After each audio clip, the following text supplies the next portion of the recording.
It's the holiday season and most people would be looking to get their loved ones a gift. Some to prove their love and some to impress that new girl or guy they're hoping would give them a chance. Whatever your convictions are, a smartphone is always a great gift to send that special cookie of yours. And the Tecno Camon 11 Pro is one of such smartphones that you may want to consider buying your loved one. Hey guys, my name is Henry Neal and this is my unboxing and first look at the Tecno Camon 11 Pro.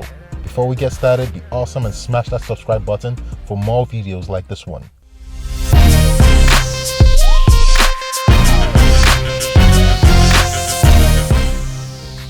The Camon 11 Pro is a very good looking device, reminiscent of one of Huawei's phones. There are two variants to this device, but I've got the Pro version here and this phone has got most things going for it. It's got a beautiful build, very interesting gradient back cover, pleasing aesthetics, and overall has a premium look to it. All these make it really seem like the ultimate gift for a loved one. This is one of Tecno's best built device yet. It's got this beautiful gradient on the back that goes from black to purple and it looks absolutely stunning. Don't be fooled though, this is plastic, but it's quite solid. Unboxing this device was a good experience. The box felt a bit premium.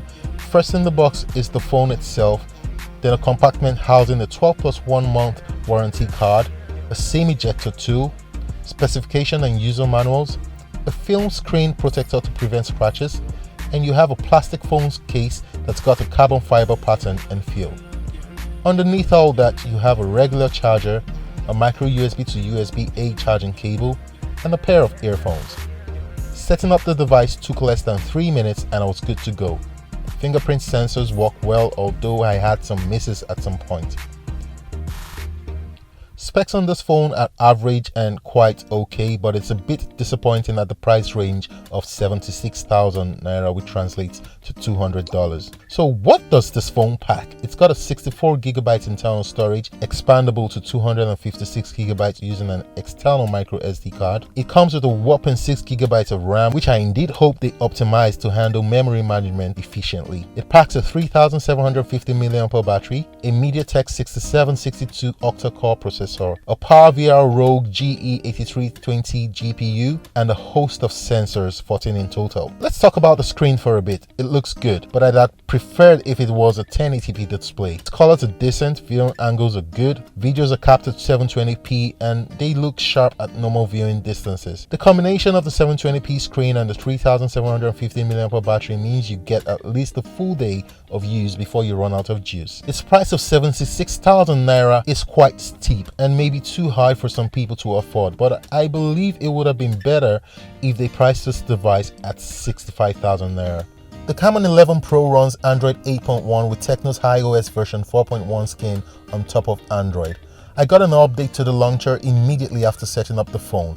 iOS looks good and Tecno has improved iOS to look flat with lighter colors and squircle icons, although iOS needs some polishing on this phone. Its top bar in apps don't flush with the notch, which is something I also noticed in one of Infinix's devices. If you don't like the notch, you can hide it. But sincerely, Tecno's implementation here sucks. The top edge does not match the bottom curves when you hide the notch, so I'm definitely going to leave the notch on just the way it is. Software feels smooth, although I encountered some stuttering, and I really do hope that this is just a one-time thing. I'll bring you updates on this over Instagram and Twitter. The device supports 2G, 3G and 4G LTE connectivity for those of you who care to know. Apps load quite fast and app switching is smooth. I didn't have any problem swiping through the feeds in several apps and switching between apps was swift. I couldn't run Git bench tests on the Camon 11 Pro due to some weird issue with the app connecting to the internet. As for Antutu, the Camon 11 Pro scored a total of 73,980 points, which is quite unimpressive. As for the cameras on the Camon 11 Pro, I have not gone through them thoroughly as this is an unboxing and 24-hour review, but from initial impressions, the 24 megapixel AI selfie camera takes average photos. They look good, but they are not detailed. You'd find this when you zoom into the pictures. The Bokeh feature is a hit or miss, mostly missing edge detection in good number of the photos that I took. HDR does not really do a good job of handling harsh lighting, and I just wish that Tecno would be meticulous in terms of putting out camera software out there. Tecno, however, should be able to fix these issues with software updates, and I'm hoping that they do. The rear 16 megapixel and 5 megapixel cameras, however, perform much better, as the photos from these cameras look rather sharp and pleasing. They perform best in well-lit environments, and low-light photos were mostly grainy. Guys, this was a quick unboxing and a quick look at the Tecno Camon 11 Pro, a mid-range smartphone from Tecno. Although it looks and feels great, its price is however a bit too high in my opinion. I also dislike that it's got the 720p display. I would have preferred at least a 1080p screen like you had on the Camon X Pro. That being said, you've got a solidly built device with good looks and average performance. If you have any questions or have anything you'd like to see in the full review, let me know in the comment section below. If you're not yet subscribed to the channel, hit the subscribe button below. Thanks for watching, and I'll see you in the next one. Peace.